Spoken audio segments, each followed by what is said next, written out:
Is this thing on? This is going to be uh, three more Christian ethics videos, and then we'll wrap up the ethics portion. The next theme is going to be desire, which is sort of stemming into what people are motivated by, and it's going to be very evolutionary psychology focused, but it's not going to be all about sex, but there is going to be a lot of sort of sexual sort of descriptions and how overall we're fairly motivated by sex, but it's not the number one motivation all the time, but it's up there. It's a fairly frequent thought about motivation, desire, things we want. And yeah, so I'm going to do desire and then motivation. So sort of desire will focus more heavily on the sexual element of what motivates us. Anyways, back to Christian ethics, which this video I'm titling Without God, and the next one will also be Without God. Is there truth and is there love? So the next one will be love.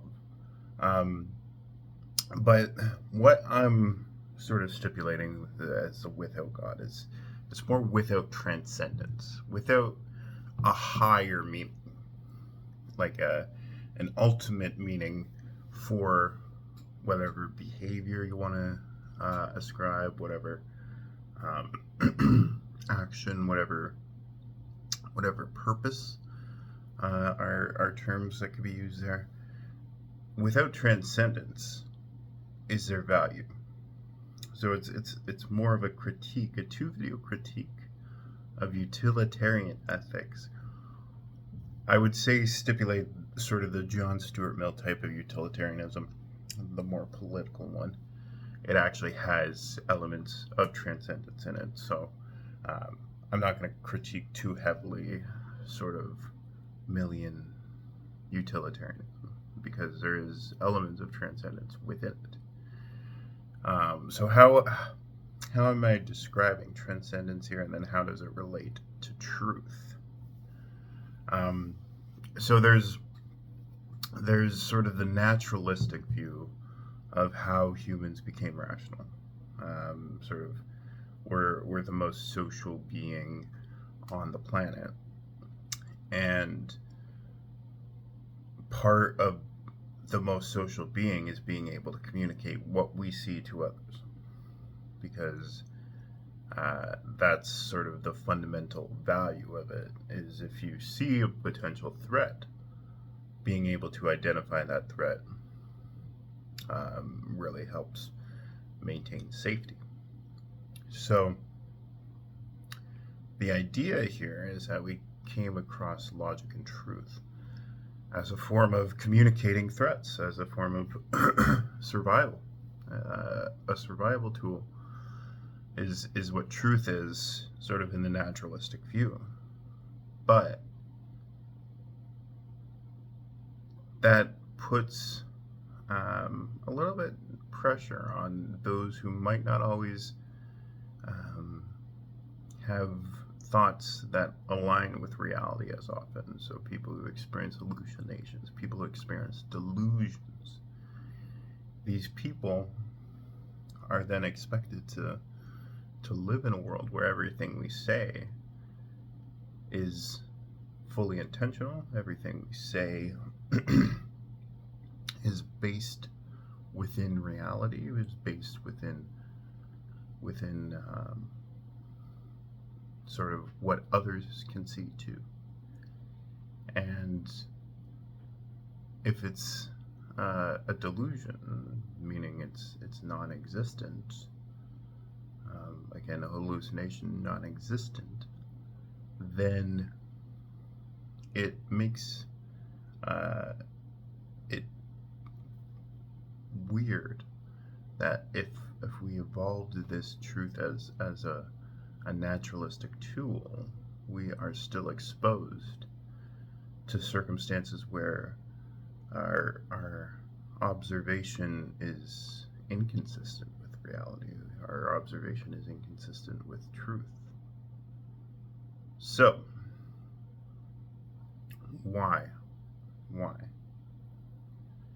Without God, without transcendence, without a higher meaning than just our naturalistic tendencies, our survival tools, is there truth? Is there an objective reality without a form of transcendence?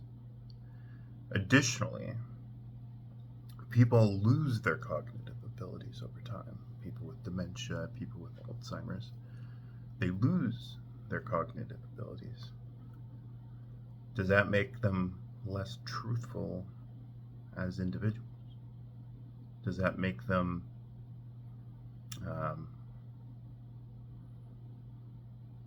more susceptible to circumstances where they are vulnerable, more susceptible to situations where they are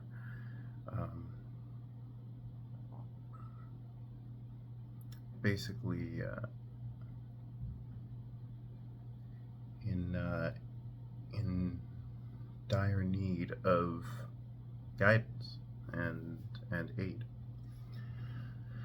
And if we're saying that truth is purely naturalistic and it's purely for our survival, what happens when we lose that ability?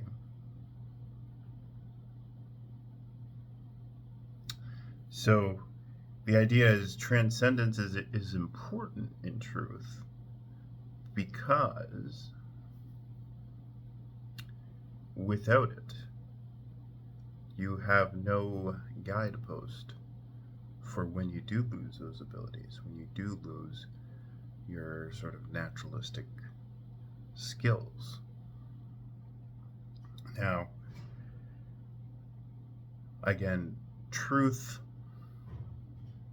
when it comes to the modern world, it's a highly debated topic. Getting into the political a bit,